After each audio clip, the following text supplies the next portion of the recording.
Hello together, welcome to another drawing video. So today we are going to do some digital art, and before we start honestly the word digital is so difficult for me. I always stumble over the G, like digital.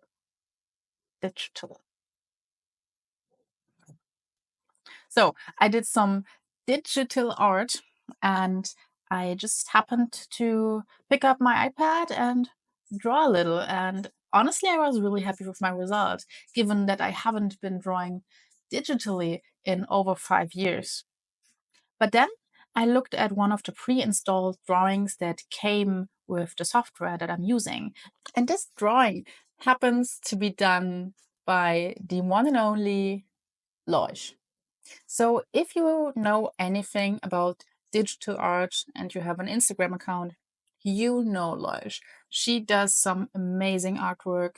She's very famous for her style, and she's easily one of the most successful digital artists out there. And the reasons for that are very self-explanatory. So she really stands out with her dreamy and fluid style. She has lots of strong emotional expressions in her paintings, and also her use of color and light is like, it's kind of magical. It really creates an atmosphere and draws the viewer in. And she's also really good at blending realism with stylization. But after looking at Loish's art, I started to look back at my painting and I didn't like it anymore.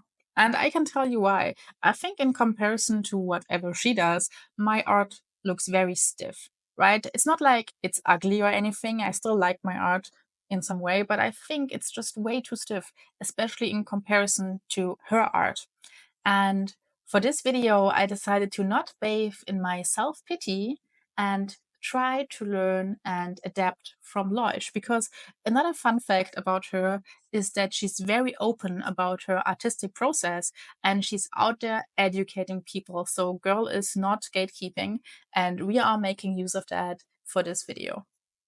So basically in this video, we will dissect and analyze the art of Loish, and I will try to pick out a couple of styles, a couple of techniques, and try to adapt them into my style. And at the end of the video, I will retry this drawing and see if I can make it better. So first thing we are going to check out is obviously her Instagram. That's what I got to know her from. And what I'm doing is I'm basically just scrolling over her art just to get a glimpse and a feeling of what she's currently doing. Prove me wrong, because I think an artist's Instagram page can be just like an artist's gallery in a museum, because it's just a set of curated art that she decided to put out there. And as I'm scrolling over that, I'm already taking mental notes on reoccurring patterns and colors and techniques.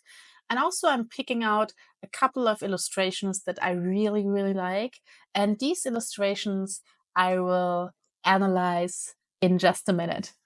So starting strong with this beautiful illustration that she did. And I'm just taking notes as I'm observing the illustration. And there are a couple of things that really catched my eye. So first thing I want to note is her color scheme. So what really stands out for me is the color scheme, because blue and orange, and both of these colors are heavily used in this one, are complementary colors, right? So it's a very simple trick to use complementary colors. It's one of the first things you learn when taking any kind of art class, but it makes the whole image much more dynamic and alive. And let's be honest, that is definitely not a coincidence, especially the use of these very beautiful reddish orange tone that you can find throughout the whole illustration, in the eyes, in the hair, in the outline, in the fingertips, but also, of course, in the flowers. It's just really interesting. The second thing I would like to talk about is actually how she's doing her lines. So look at the lines. There are almost no straight lines in there at all. And the way the arms and the torso are positioned, everything flows just in a soft curved shape. And I think it gives the whole figure such a natural visual and rhythm. And I really, really like it. Also, the pose. right? So she looks like she's in the middle of a movement. Her head is tilted down, but her eyes go up, they look at the viewer, and her hands they are not still. They are touching, kind of, but they don't feel fixed or settled. And it's really like we are catching a moment in motion. The last thing I would like to talk about regarding this illustration are the sketch lines. And this is going to be really important. So she keeps her initial sketch lines and just paints over them. So the outlines are never perfectly clean or sharp. And I've seen this in a bunch of her process videos. And she's also talked about it too. It's intentional. So she leaves those early lines and sketches in. And I think that's one of the big reasons why her work feels so lively and organic, right? Because if you do these loose sketches, you will have a lot of motion in these lines. And by keeping these lines and basically adapting them in the whole illustration, it keeps the illustration as a whole moving. And of course, I didn't just look at this one image. I looked at several of her works, and honestly, these very same points show up again and again. Of course, there are lots of other things that she does, but these are just the things that really stood out for me and that I would like to adapt into my style. First, the use of complementary colors. Secondly, the flowing lines and the sketchy outlines and keeping the sketchy outlines. And also the sense of movement in the posture, but also in the hair. It's all part of her signature style. And I think I can adapt it without giving up my whole artistic personality. So I think whenever analyzing a new style, it's always worth to figure out what the artist does really well and what kind of effect it has. And then ask yourself, what do I want to take from that? What could I try out in my own work? So next we are taking a look at her YouTube account. So one big advantage we have when studying contemporary artists compared to studying the old masters is that we sometimes get to observe their actual process through videos. And luckily, the last thing that Loish does is gatekeeping because she's out there producing tons of process videos of her work on YouTube.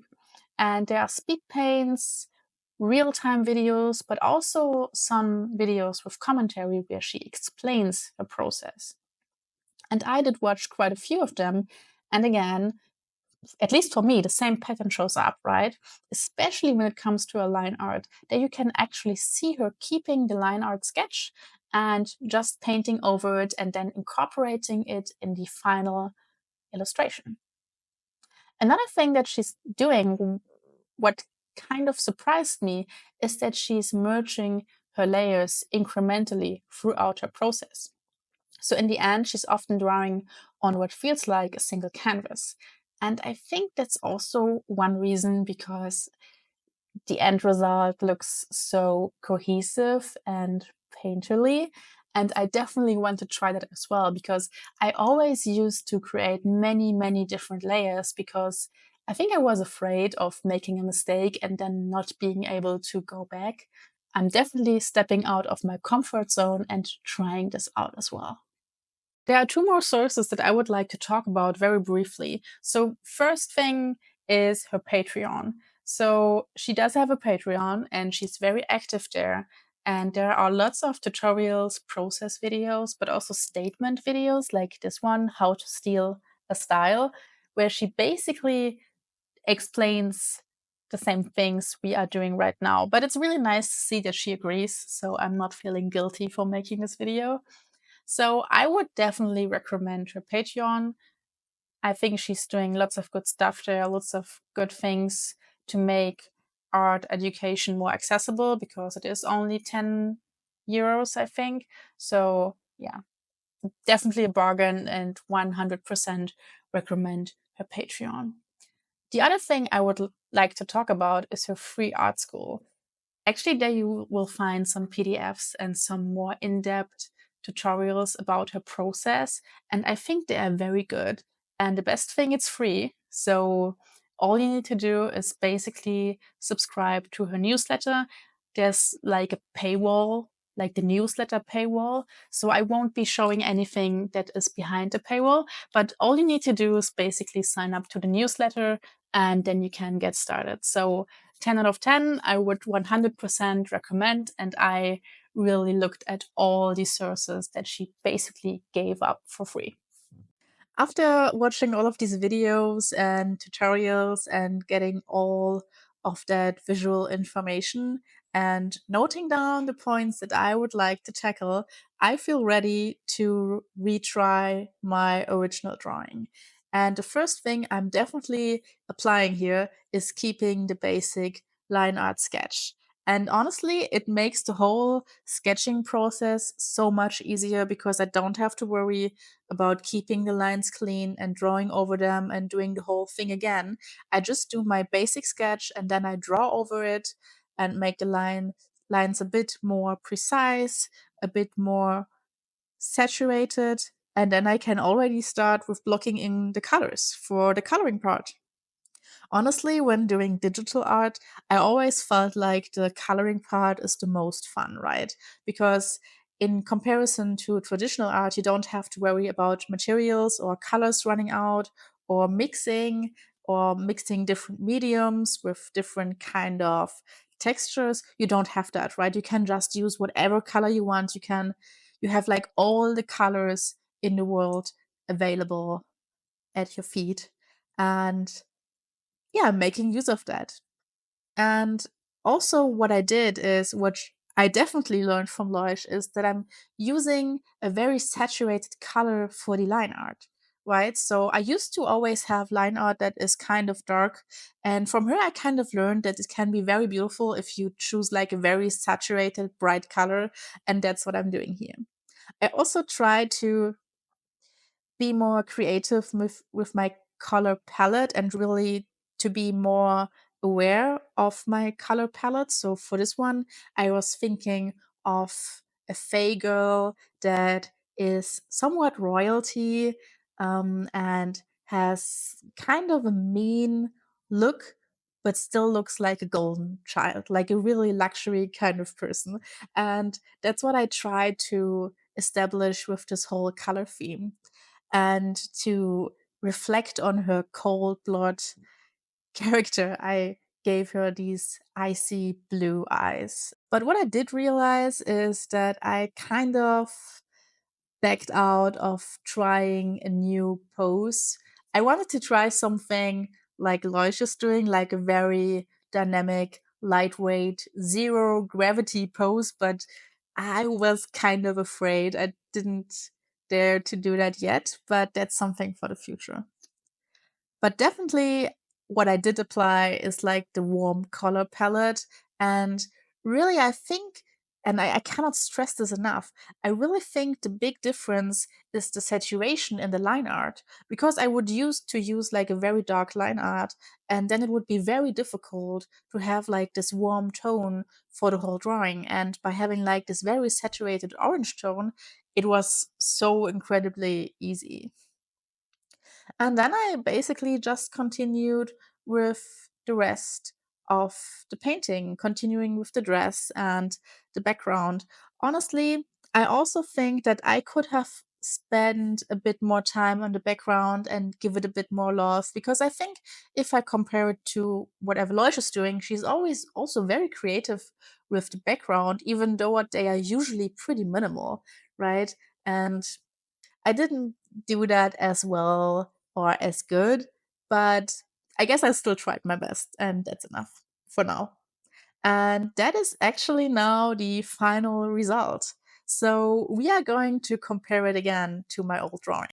So we start first with the drawing from Loish that really inspired me to do this whole video, I guess. And it's still amazing, and I still painted over it, and I cannot remove it, but that's what it is. But yeah, it's still amazing. And that's my first drawing, right? That's the drawing that I kind of like, kind of didn't like because it looks so stiff and not lively enough. There was just something missing, I guess. And then the final result, and to be honest, I love it. It just looks really different from the first one. So even though there are a couple of things I really like the line art and the colors and the whole vibe of the painting, I'm kind of pretty far away from the original sketch, right? It's even like a whole different style. And I don't want to give off the impression that this, I guess, semi realistic style is more worthy than like a normal anime style that I first did. But just for me personally, at where I am right now with my art, I prefer this one a bit more. I really like it. I would love to see if I can get this whole thing, like translate these techniques into more of an anime style, because I think that you can still incorporate that in each style, right? So that's it for this video. Thank you so much for watching. I hope you liked it and I hope you learned something. And I would be happy to get your feedback in the comments. And if you like it, you can subscribe. And yeah, see you hopefully in the next video. Bye.